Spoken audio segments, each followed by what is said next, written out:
Prabhupada ki jai. Jai Om Vishnupad Paramhansa Parivadikacharya Astotara Sata Shishri Maharaj Divine Grace Srila Bhakti Siddhanta Saraswati Thakur Maharaj Prabhupada ki jai. Ananta Koti Vaishnava Vrinda ki jai. Namacharya Shri Haridas Thakur ki jai. ISKCON founder Charya Shri Prabhupada ki jai. Prem se kaho Shri Krishna Chaitanya Prabhu Nityananda Sri Vaita Gadadhar Sivasari Gaur Bhakta Vrinda ki jai.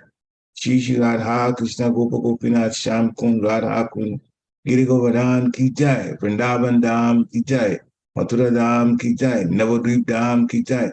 Jagannath Puri Dham ki jai. Jagannath Swami ki jai. Ganga Mai ki jai. Jamuna Mai ki jai. Tulsi Devi ki jai. Bhakti Devi ki jai. Hare Krishna Mahamanta ki jai. Samaveta Bhaktavinda ki jai. Nitai Gaura Pramanande. Hari Hari Bo. All glories to the assembled devotees. Hare Krishna. All glories to the assembled devotees. Hare Krishna. Hare Krishna. All glories to the assembled devotees. Hare Krishna.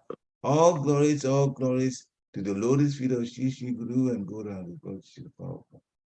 Namo Vishnu Padaya Krishna Prestaya Bhutale Srimate Bhakti Tirtha Swami Nami Namaste Krishna Prabhupada Chatam Sri Gaura Karuna Shakti Bhakti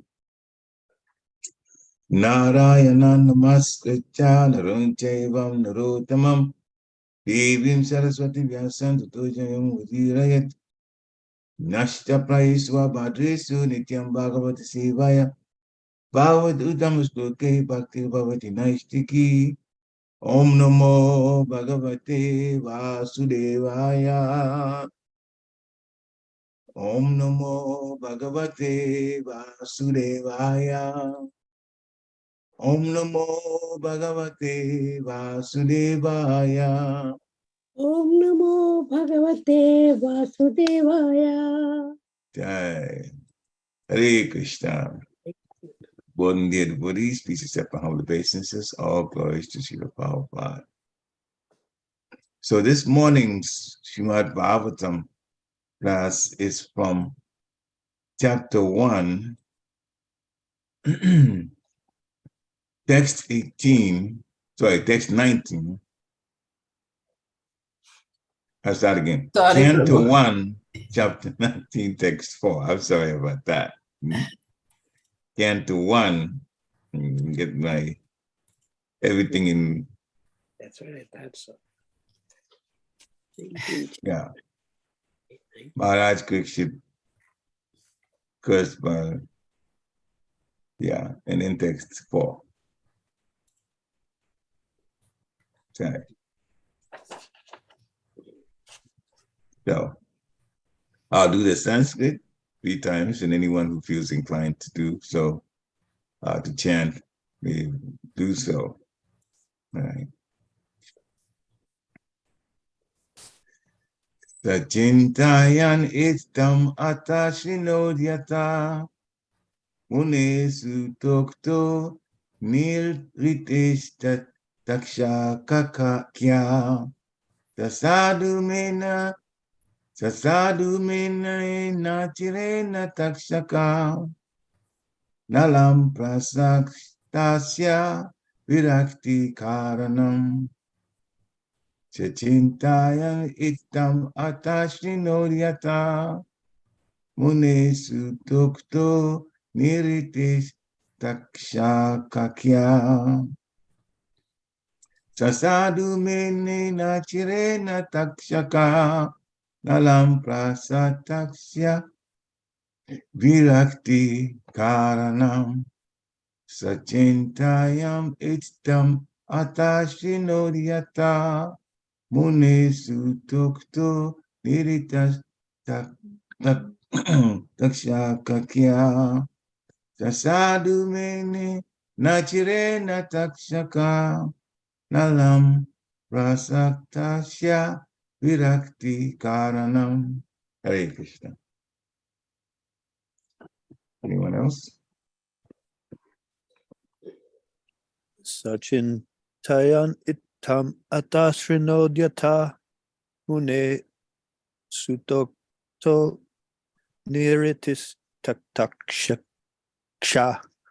Sasadhu mene na chirena takshaka nalam prasaktasya virakti karanam. सचिन्तया नित्यम् अतश्नोत्यता मुने सुतोक्तो निर्दिष्टक्षकाक्षया ससाधु मेने नश्चिरेण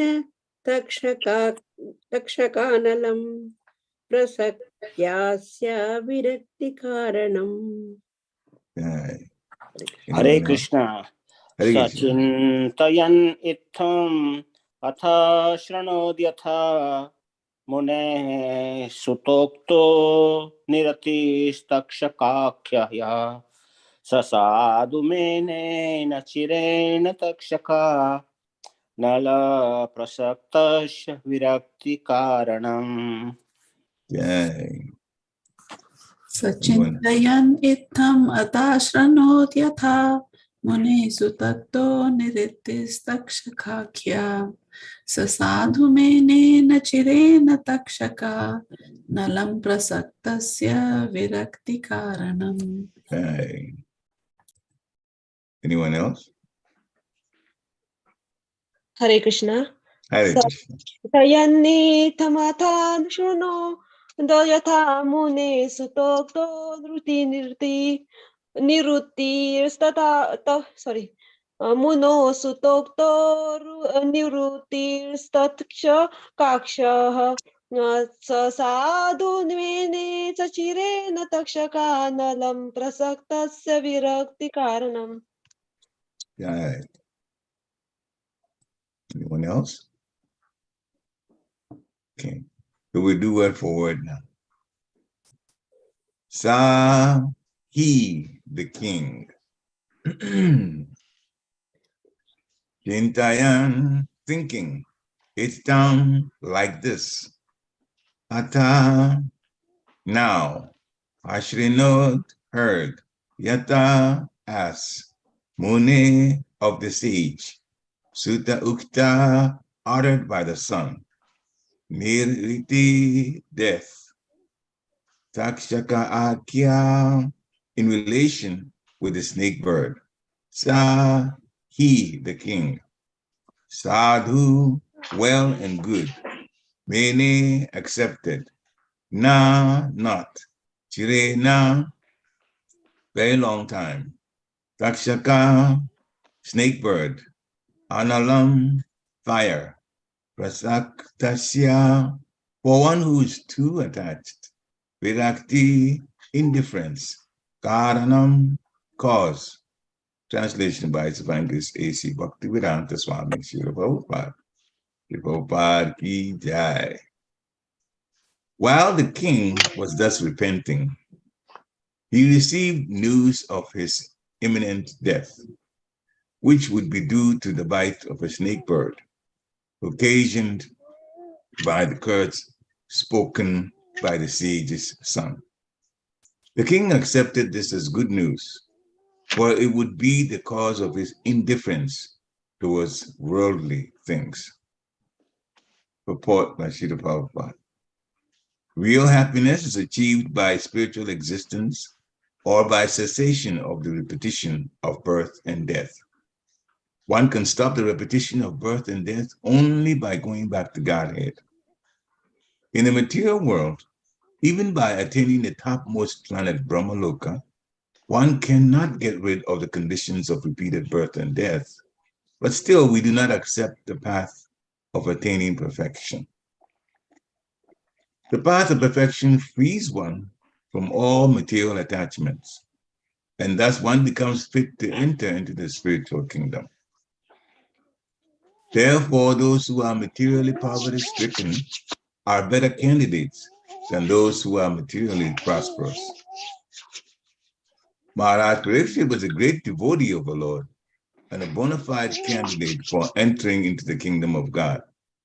But even though he was so, his material assets as the emperor of the world were setbacks to perfect attainment of his rightful status as one of the associates of the Lord in the spiritual sky. As a devotee of the Lord, He could understand that the cursing of the Brahmin boy, although unwise, was a blessing upon him, being the cause of detachment from worldly affairs, both political and social.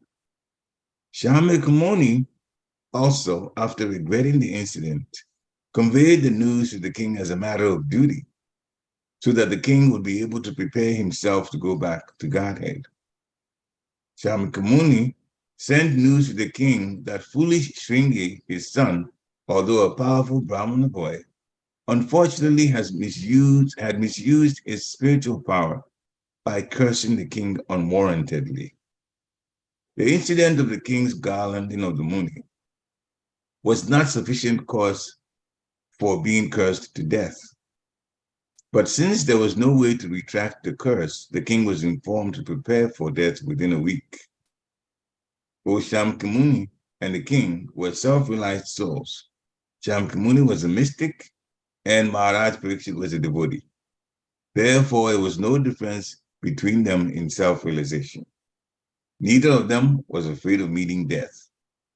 Maharaj Pariksit could have gone to the Muni to beg his pardon, but the news of imminent death was conveyed to the king with so much regret by the Muni that the king did not want to shame the Muni further by his presence there.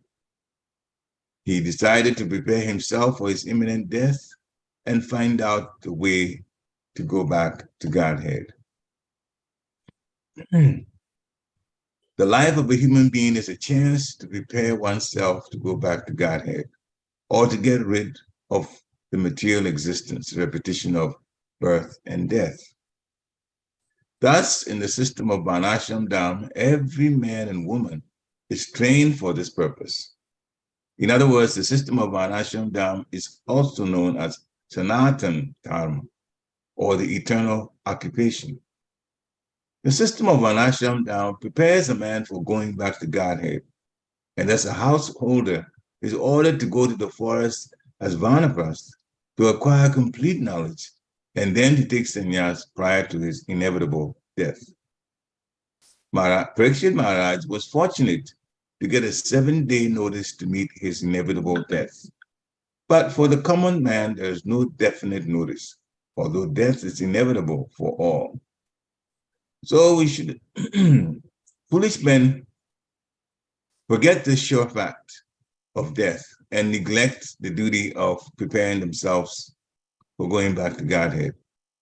They spoil their lives in animal propensities to eat, drink, be merry, and enjoy. Such an irresponsible life is adopted by people in the age of Kali because of a sinful desire to condemn Brahminical culture, God consciousness, and cow protection for which the state is responsible. The state must employ revenue to advance these 3 items and thus educate the populace to prepare for death. The state which does so is the real welfare state. State of India should better follow the examples of Maharaj Pariksit, the ideal executive head, than to imitate other materialistic states which have no idea of the kingdom of Godhead, the ultimate goal of human life. Deterioration of the ideals of Indian civilization has brought about the deterioration of civic life, not only in India, but also abroad. Oma Ginati Mirandasya, Gyana Gana Shalakaya, Chakshu Militam Yena Tasmai Shri Guruve Namaha. Sichitani Manovistam Stapitam Yena Bhutale Sayam Rupakadayam Mayam Dadati Swa Padantika. Vandeham Shri Guru Sri Yuta Patakamalam Shri Guru Vaishnavam Cha. Sri Rupa Sagajatam Sahagana Ragunatam Vitam Tam Sidivam. Sadvaitam Savadutam Parijana Sahitam Krishna Chaitanya Devam. Sri Radha Krishna Pada Sahagana Lalita Sri Vishakam Vitam Cha. He Krishna Karuna Sindhu Dina Bandhu Jagatpate Gopesha Gopika Kanta Radha Kanta Namostite Tapta Kanchana Gourangi Radhe Vrindavaneshwari Vishabhanusuti Devi Pranamami Hari Priya Vanchakalpatarubhescha Kripa Sundibhya Eva Chapatitanam Pavanebhyo Vaishnavebhyo Namo Namaha. Jai Shri Krishna Chaitanya Prabhu Nityananda Sri Dvaita Gadadhara Shiva Shari Gaura Bhakta Vrinda Hare Krishna, Krishna Krishna, Hare Hare. Hare Ram, Ram Ram, Hare Hare. Hare Krishna, Krishna Krishna, Hare Hare. Hare Ram, Ram Ram, Hare Hare. Hare Krishna, Krishna Hare Hare. Hare Ram, Ram Ram, Hare Hare. Namo Vishnu Padaya Krishna Peshtaya Bhutale. Srimati Bhaktivedanta Swamini Tinamini. Namaste Saraswati Devi Gauravan Pacharini Nirveshesha Sunyavari Paschatya Deshatari. Namo Mahavaranyaya Krishna Prema Padayate Krishnaya Krishna Chaitanya Namni Gora Chachainama Anandalila Maya Vigrahaya Himavir Pecha Vishniraya Tasmi Mahaprema Raspadaya Chaitanya Chandaya Namo Namaste Sri Chaitanya Chandaya Namo Namaste Sri Chaitanya Chandaya Namo Namaste Sri Chaitanya Chandaya Namo Namaste. Hare Krishna. So, the translation again. While the king was thus repenting, he received news of his imminent death, which would be due to the bite of a snake bird, occasioned by the curse spoken by the sage's son. The king accepted this as good news, for it would be the cause of his indifference towards worldly things. Hare Krishna. So, there's so much to learn from this, and so much, even more in the purport to learn from this. The purport is long, and when Srila Prabhupada writes long purports, you better believe there's so much to say that would be helpful towards our spiritual growth. But from the translation, the king was repenting. So when somebody is repenting, that means something has happened that is wrong, at least in the opinion. And they are regretting it. So in the regret, the emotions that comes with that is the repentance. So Maharaj Pariksit was repenting because he was surprised that he didn't quite know what overcame him, that just because of thirst and meeting Shamkrishi, who was in fact in meditation, and therefore not responding to the king's request. Why would that be reason for him to go take a dead snake and put it around the king who was in meditation? So he felt badly when he came back. The first thing he did, which we also should do, is look back at our own activities. We can reflect on our activities. Which one is good? Which one is not good? By the mercy of Paramatma, he will pick our intelligence to be able to perceive and categorize what's good and what's not good, with a view to correcting those things that are good, which means the bad should be corrected to be made good.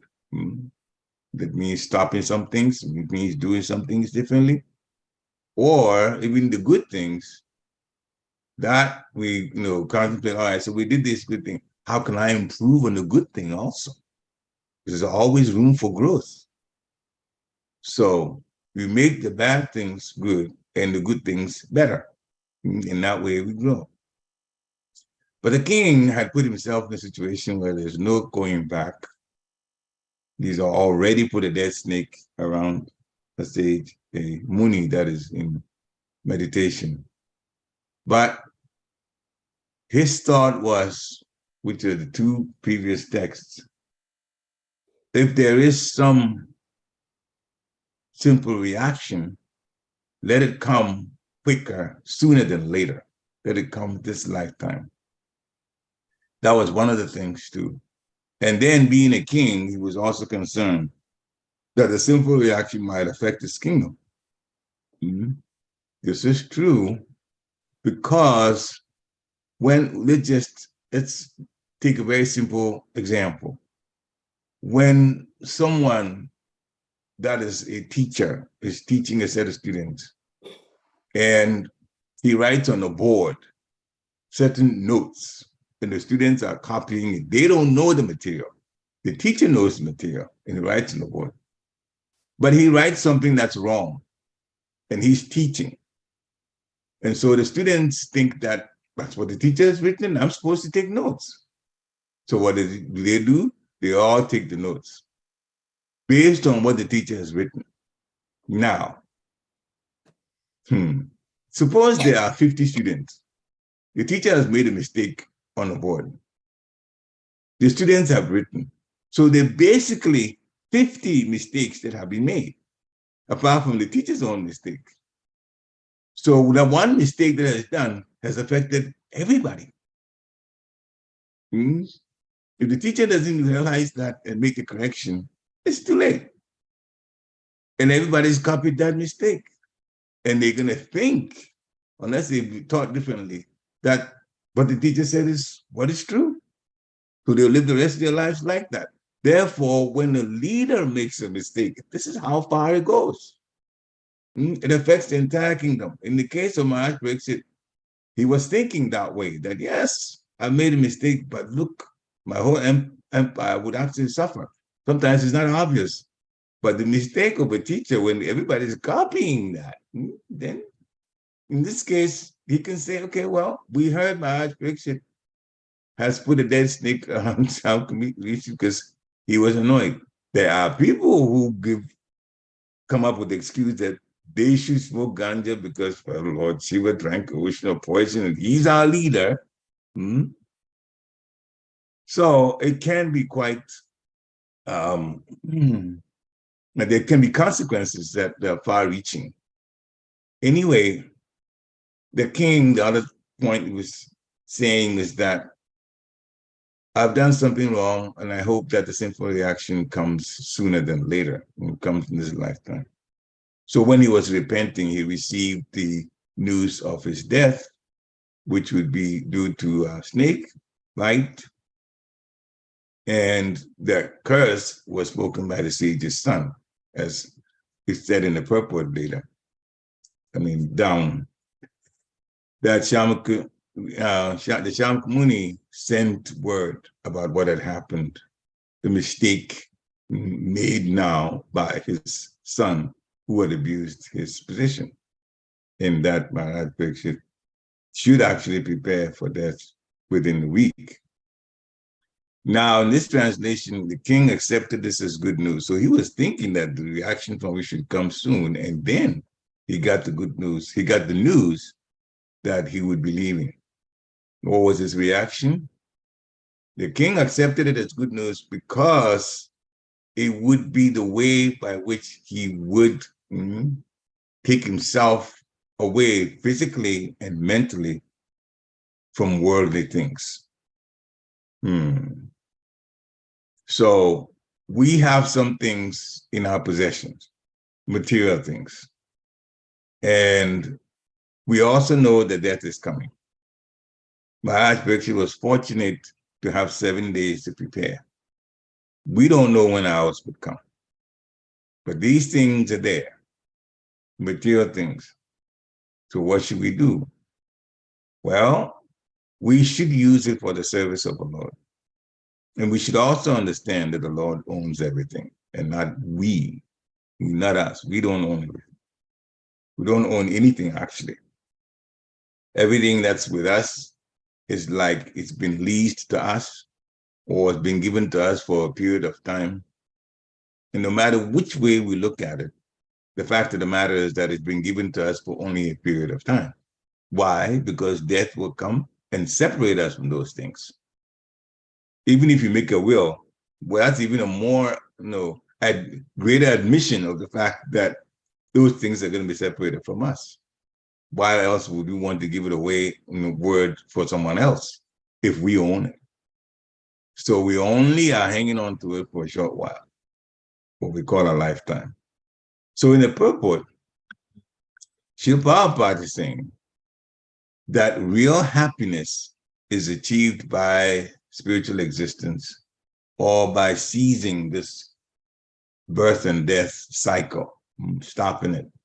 And the only way to stop it is to go back to Godhead. So how appropriate the title of his magazine was, Back to Godhead. That should be the aim of everyone who understands who we are, and our relationship with the Supreme Personality of Godhead, where we were before we came to the material world, and what we should be doing. There is repetition of birth and death in the material world, but in the spiritual world, that is not there. In the spiritual world, one can, in fact, come to the original Swarup and relate as a servant of the Supreme Personality of Godhead. Prabhupada says, 777 thousands times 7. So the more you feel that you are the servant of a servant of a servant of a servant of a servant, so many servants ahead of you that you're looking up to serve, the better off you are. Definitely, the more humble we will become if we're thinking like that. So even in the topmost planet, Brahmaloka, Srila Prabhupada is saying, we can't get rid of the conditions of birth and death.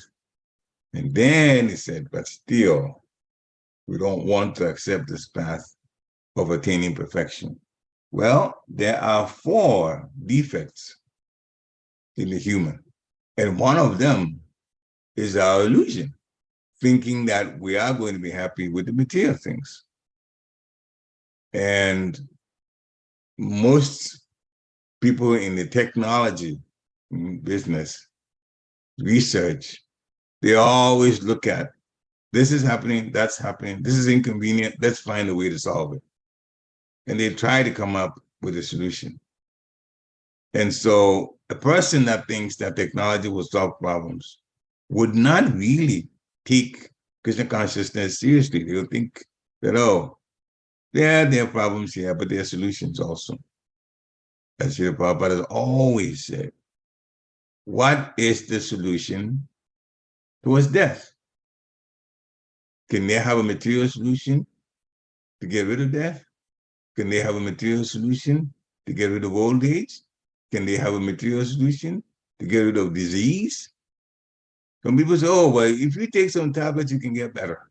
But we all know, especially the chemists among us, that every tablet that we take to solve one thing gives us problems in another way. They call it the side effects. But what are side effects? I want to get well. I don't want to get well because I want to invite side effects. The side effects are other problems that come. So basically, our solution to disease is fix it this way, but that problem would generate another problem. Then we go ahead and try to fix that problem, and trying to fix that problem would generate another problem, and it goes on and on and on and on. There's no Chandramali Swami was, he reviewed the statistics to us this past Sunday. That now, the 3rd reason why people die, he didn't mention the first and second, but he said the 3rd reason that people die now in these advanced countries, the United States being one of them, is because of the medicines that are given to patients to try to cure whatever disease they have. Therefore, he's saying the side effects have now come to the point that they are number 3 in the cause of death. So now, where is this happiness in this material world? So yes, there are 4 defects. The tendency to cheat is there, the tendency, but the illusion is that happiness will somehow come by material action. So in Bhagavad Gita, chapter 8, which is called Attaining the Supreme, text 16, Krishna says, Abrahma bhuvana loka, puna avartino arjuna, mam upetya tu konteya, puna janma nabhijate. That's the point that Prabhupada is making. From the highest planet in the material world, down to the lowest, from Brahma Loka to Patala Loka, they are all places of misery wherein repeated birth and death take place. But one who attains to my abode, O son of Kunti, never takes birth again. There is no birth in the spiritual world. So when they say don't take birth again, Krishna is saying that it's another way of saying don't return to the material world. So this path of perfection which is simplified in Kali Yuga. The chanting of the holy names of the Lord, Hare Krishna, Krishna Krishna, Hare Hare, Hare Rama, Ram Ram, Hare Hare, frees us from material attachments. Then we become fit to enter into the spiritual kingdom. We become fit to attain the mercy of a spiritual master and the mercy of Krishna, the mercy of Srimati Radharani, the mercy of Lord Gauranga, Lord Nityananda, so we can go back to the spiritual world where no birth or death take place. Now, Sri Prabhupada made a case that those who are materially poverty-stricken, they are better candidates than those who are materially prosperous. Well, it is easier to renounce when one does not have much in one's care. You have little, but still renouncing is a mental thing. So when we have to renounce, actually we don't own anything. So for our renunciation is just a question of using as much that's in our care, that possessions, in service to Krishna and Krishna's devotees. That way we can in fact renounce. And as far as that's concerned, when we make contributions, so if we haven't been, then we should be, make contributions for the temples that we are involved in, for the running of those temples. That is a very, very good, obviously, very good thing to do to keep the house of the Lord going with all its, maintenance and its bills and so on that we have to pay. When it comes to renouncing, yes, sometimes we can give some of what we have.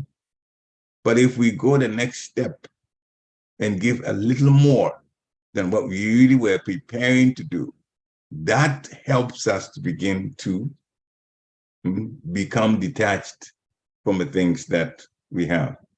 Go a little further. So you give whatever you're giving, if you call that 100% of what you normally give, then you could do 110%. It's a little more. It helps us to be detached from material things. Maharaj Pariksit was the emperor of the world. We had so much material assets. Because Srila Prabhupada saying that the material assets could well have been setbacks. Because if we're going to really, really get attached to it, then to try to get to the path of perfection and stay there when all of these material things are also there, that can be a source of sabotage to us. So we have to be careful. We are in arguably a land of plenty compared to other nations of this particular planet, Earth. And so people relatively, even those in the United States that call themselves poor, they have more than people who are poor in other countries. So there's more materially available here. And therefore we have to be very, very, very careful not to be attached to those things. And the only way to do that is to give more. So in the 26 qualities of a devotee, the 9th quality is the devotee is akinchana. What is akinchana? Well, a devotee is akinchana is directly translated as a devotee is without material possessions. Now, if you look at it literally, without material possessions, you can say yes and no. Without material possessions, because the material possessions, those material things don't really belong to us. They belong to the Supreme Personality of Godhead. That's yes. But material possessions are with us. We're the ones that it's with. So you can arguably, from a material standpoint, say, no, we do have some material possessions. Now, what is the consciousness of a person who has that?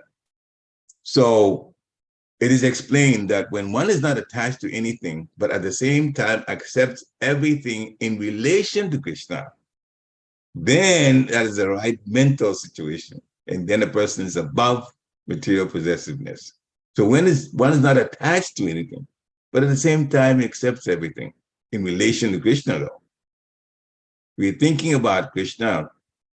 So one of our 9 processes that we use is bandhanam, prayer. So we say we have some things, but I'm hearing that the quality of the devotee is that we shouldn't be attached to anything. How do we go about that? We accept everything in relation to Krishna. How do we go about that? You know, some things we couldn't easily do, serve, chant, offer out, boga, and you know, all those are there that spiritual masters guided us to do, and we do. But there are some other things we not quite what to do.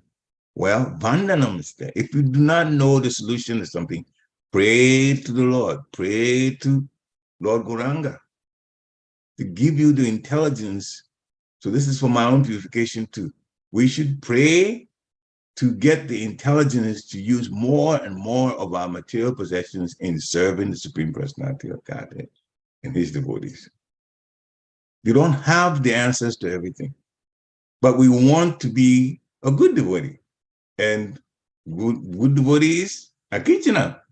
We're not attached to anything, but we have to accept everything in relation to Krishna. Okay, so if we don't know how to do that, some things we do, some things we don't know, and those things we don't know, we pray for intelligence to be able to use them in serving Krishna. So the truth is, Krishna is the supreme proprietor. So that's the consciousness that you have. He is a supreme proprietor. He says that. So anyone who claims to own any possessions, then it's a kind of madness or thievery. In some of one particular lecture, it wasn't a lecture actually, morning walk, Suchita Prabhupada was explaining. There are so many countries fight over things. This country fighting against this other country because they want the oil. Sometimes it will even come down to water. Wars before cleaning water is not happening yet, but it will. It's around the corner. You will fight for all kinds of material things. But the Papa says both sides are thieves because they don't really own anything. They were born, water was already here, oil was already here. And still they say it's mine, the land is mine, this is mine, that's mine. So there's a kind of madness. We die. The solution is that the reason is the explanation is there. That we die. We go away. We can't claim anything because we're going to die and leave it. So the inspired devotee, the compassionate devotee, goes one step further. They're not satisfied to see that everything belongs to Krishna, but we work to use all things in the service of our Lord so that the whole world can benefit. That should be the mentality of a devotee, using all things in service of the world, because everything is connected to everything else. Everything is connected to everything. That's the way the world is. So then when we use things in service to the Lord, the whole world can in fact benefit. So the devotees are kinchana, but it means we have to use what we have in our possession for serving the Lord and be very, very, very determined to get as much through prayer, as much intelligence as to that Krishna was made available by this form as Paramatma, so that we can use what we have in our possession. So to come back to the situation with Shringi and Shamkamuni and Maharaj Pariksit,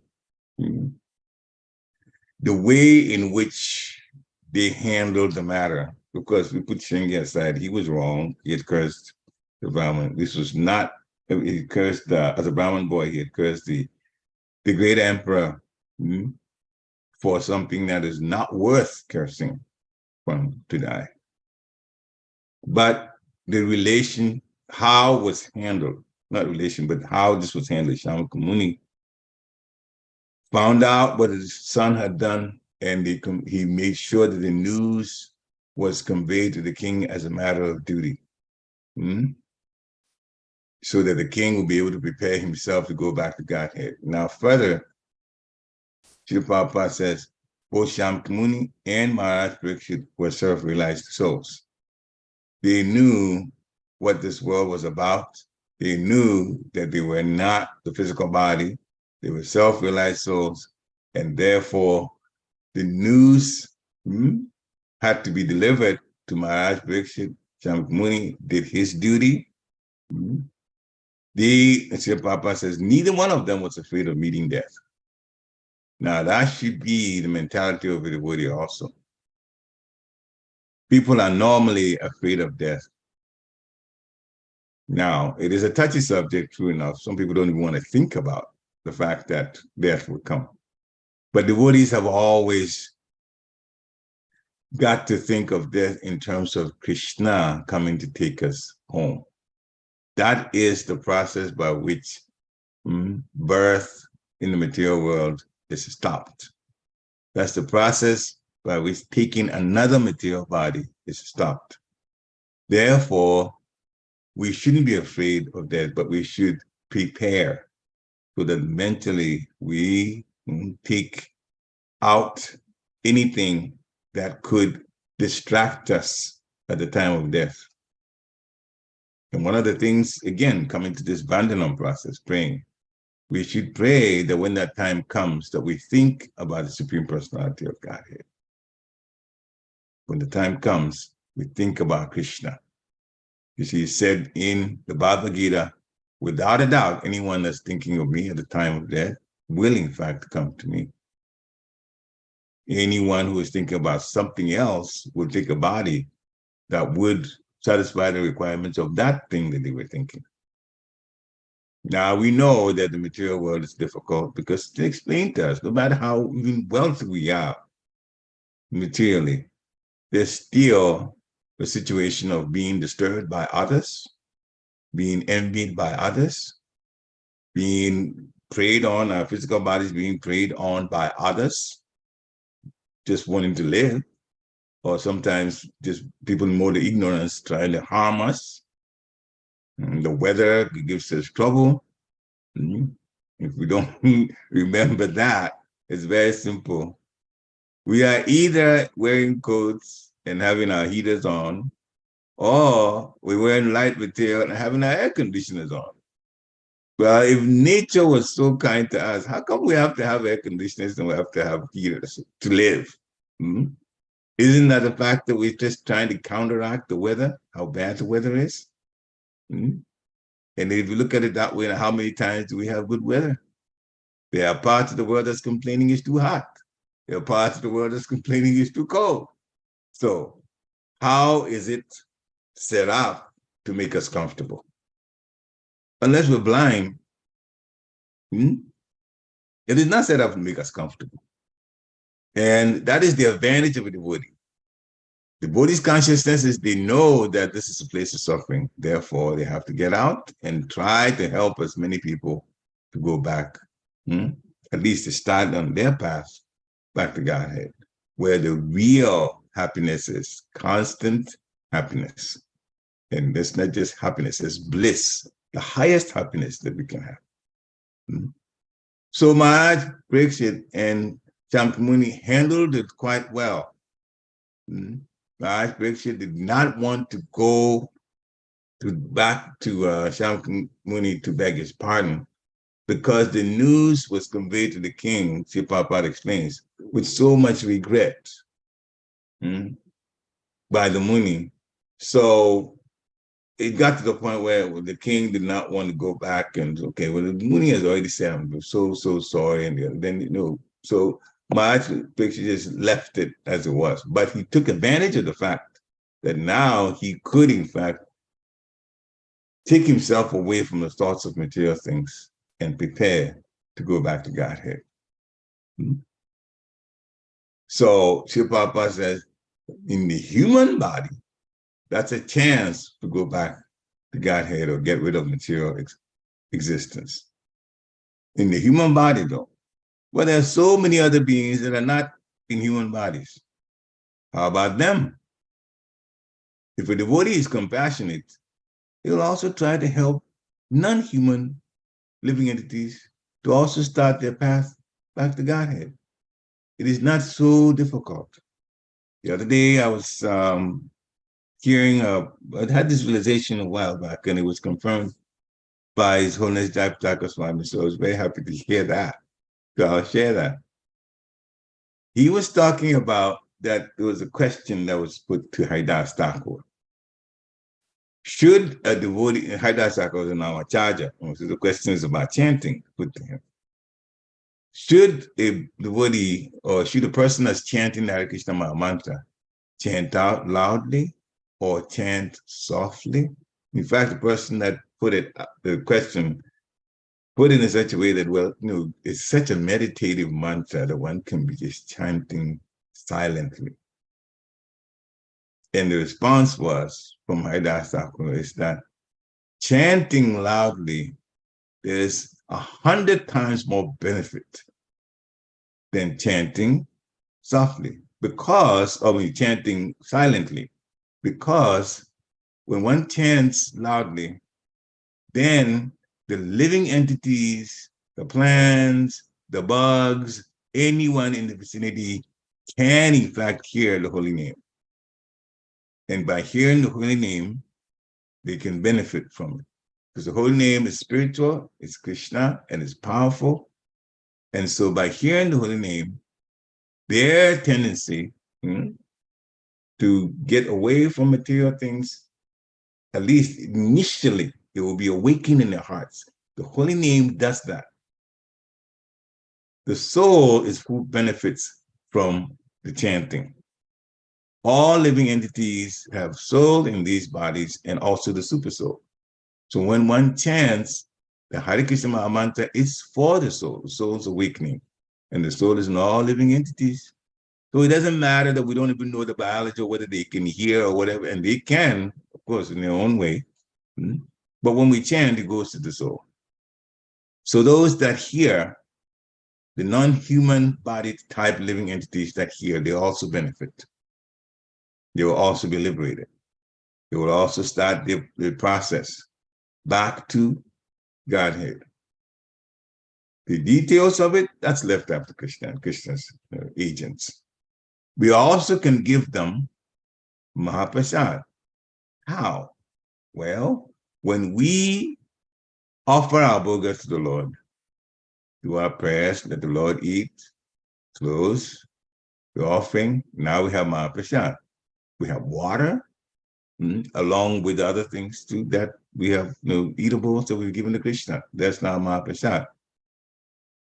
We drink the water, we've done it so many times, but the living entities outside our homes that are in the plant species, that's their food, water.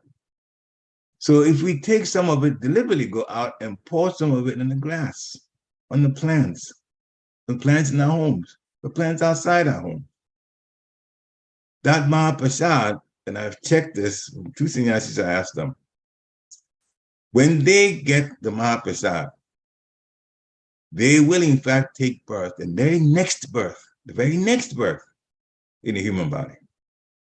And it will be arranged for them also to meet devotees and start on the royal path of back to Godhead, their path. So Mahaprasad is that powerful. So the water, you can give some of it to the plants and grass. Then what about the foodstuff itself? Well, especially that now it is summer and the bugs are out. Those that try to keep themselves away from a cold in the winter, they are out now. We can go out and deliberately take a small amount, so they don't eat much compared to us, small amount of prasad, and you can put it maybe behind a tree, close to your house, don't have to go that far away. They'll get to it. They will get to it. They'll eat. But it's Mahaprasad though. So the same thing happens to the insects. When they eat it, the next birth is human birth. So that way, we are chanting out loudly, and the devotees, the living entities around us are hearing. And now we're giving Mahaprasad also to other living entities. So that way, they will also remember the holy name, because the soul will connect with it. And then next time, by the mercy of the Lord, they take human bodies, and then it is actually the opportunity to go back to Godhead, because now they are in the type of body that would take them back to Godhead. So there's so much that we can do. Mhm. So there's so much more, but I'm looking at the time now, and I think I'm going to stop here. So thank you very much for allowing me to do the service. There's, you can think of so many things to help others to go. And of course, the final thing I just want to say is the more we help other devotees, keeping them enthused, and even those in non-human bodies, the more Krishna will be pleased with us. And the more he's pleased with us, the greater our chances of going back to Godhead. Chira Prabhupada ki jai. So, Thank you very much, Prabhu. Krishna's mercy. Guru's mercy. Anybody has questions or reflections, please just go unmute yourself and go ahead. Are there any questions? Hare Krishna, Kapi, Prabhu. So I accept my humble obeisances, all glories to the Prabhupada. So Kapi, Prabhu. Jai. Glories to Srila Prabhupada. Jai. Prabhuji, you made excellent class today and excellent. While I was hearing this, couple of ran into my mind. Is first of all, you mentioned that this place is suffering, and which is the reality which we are learning. Also, like we experience birth, old age, disease, and death. And our real happiness is to go back to Godhead. Yeah, Prabhupada made that point. Yeah. So, and in order to attract that mercy, we have to do the devotional service.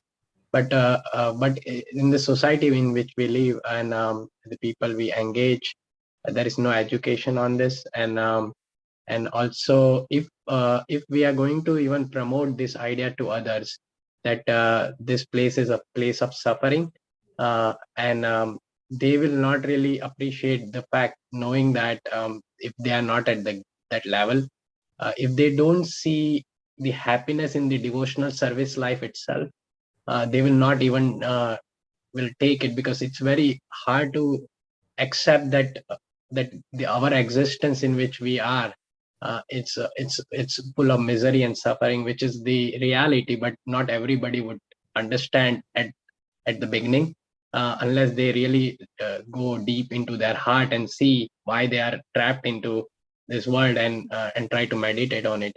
And when with those kind of people in the society, and we wanted to preach, or we wanted to go, make sure that they come to temple, or read Bhagavad Gita, or any activities which are connecting them to Krishna directly. Yeah. So in that process, how do we, like, because I always saw this way, that our Vaishnava behaviors really matters most. And if we don't see ourselves being extremely happy in the devotional life, then probably they will see that the many bhakti moments, they see that, oh, meaning if we go to ISKCON or we go to any organization, authentic organization, it's the process of giving up. And then therefore they don't want to really give up their material possessions, or they don't want to those into Krishna consciousness. So this is the difficulty why they would not even, because they don't want to easily give up the enjoyment, and they don't want to easily make Krishna enjoy, So how do we approach that? That was my first thing. And second was a smaller question, which I'm doing in my personal life. So I wanted to take an education for, like you mentioned about the feeding the birds, feeding the bugs. I feed like a birds, but I give them a raw food, and I really don't offer to Krishna, because I don't know whether I should offer the raw food to, like raw grains to Krishna, and then that remnant should be offered to birds. I'm not fully sure. Can I do it, or should we cook it and give it? Because if I cook and give it, then probably they may take it or they may not take it. So that was my second question. Can we take the second question first, if you don't mind? Yes, there are, living entities, then there's some particular foods for them. We're going to talk about birds in particular, then of course there are, we have the nuts that are offerable to the Lord. There are nuts that are offerable to the Lord. Peanuts, cashews, they're all offerable to the Lord. So you definitely can. And if you really want to go even further, you can just pulverize them, make them to the size of the other things that you give to that you don't offer, but you give to the birds, and just mix them up and give to the birds.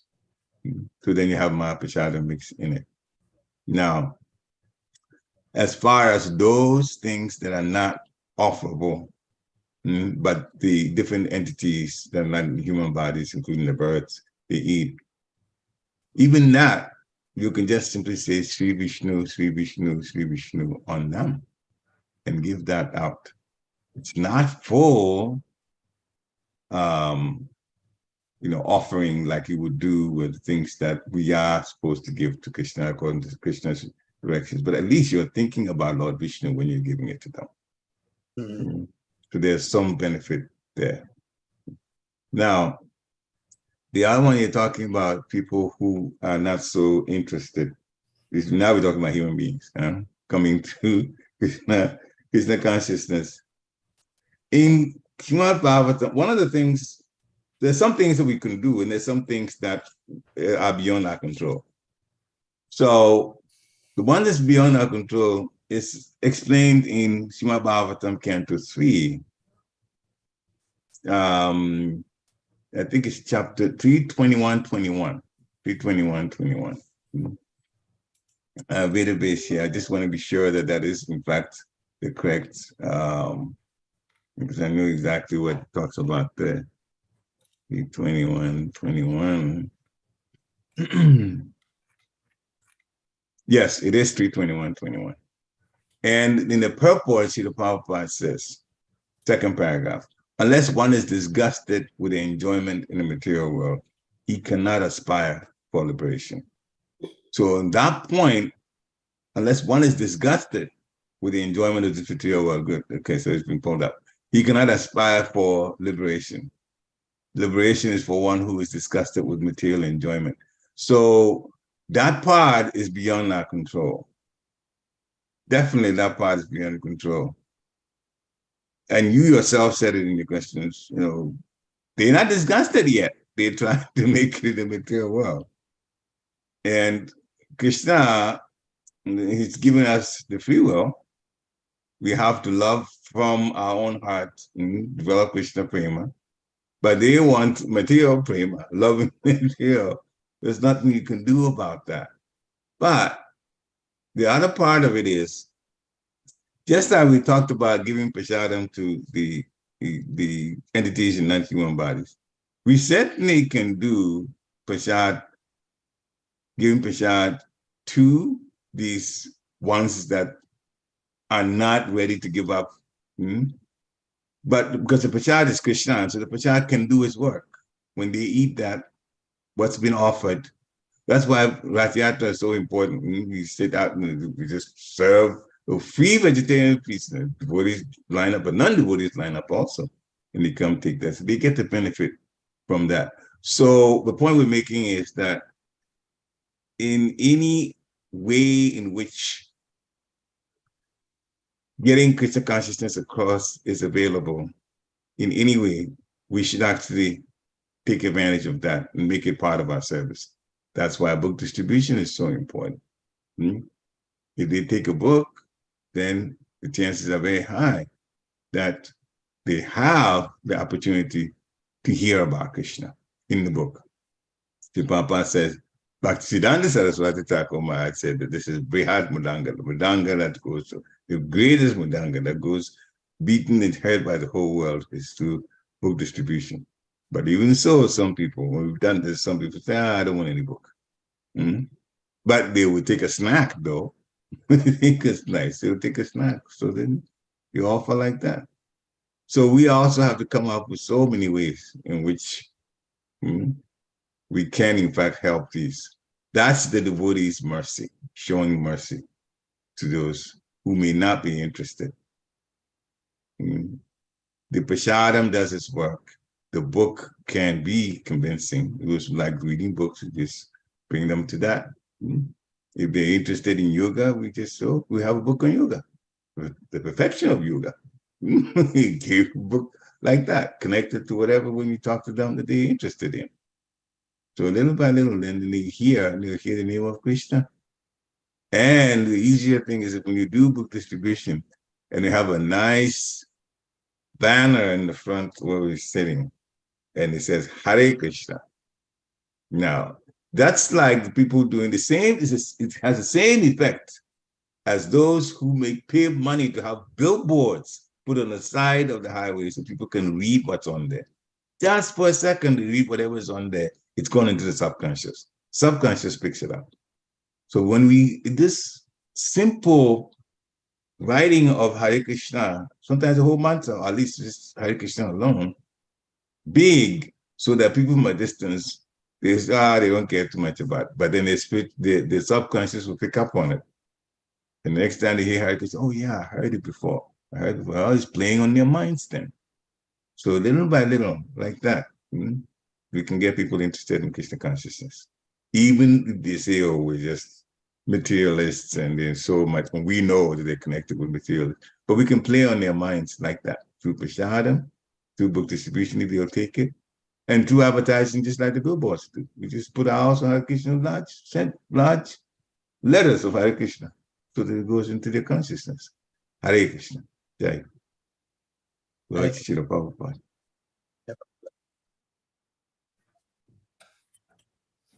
Any other comments or questions?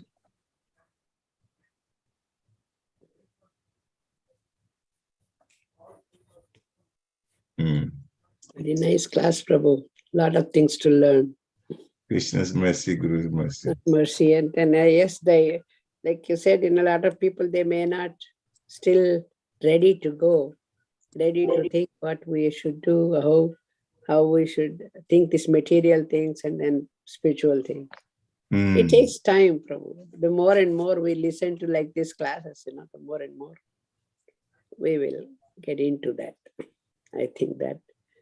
And they see this what the way we feed birds and other things also. When we think Krishna's name, they all will come.